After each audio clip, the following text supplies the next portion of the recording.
אוקיי. כאן יש את הכפתור של ההדלקה. פה יש טאץ', אוקיי? יש לו 3 דרגות. מצב טורבו, מצב חיסכון ומצב ביניים. זה מכבה. כאן רשום שמדליקים, רשום כמה זמן סוללה מקבלים. במצב ביניים 32 דקות. במצב טורבו 15 דקות. זה מבחינת להבין מה קורה בכפתורים. עכשיו בשביל לפרק אותו ולשים ראשים אחרים, לוחצים כאן,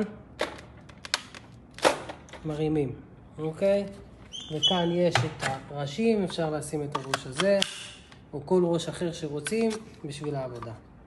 מאוד פשוט וקל ונוח לתפעול, אנחנו כאן תמיד בשבילכם.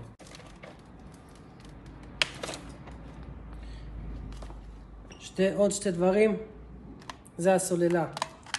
ניתן להוציא אותה, היא נשלפת, לוחצים וזה יוצא.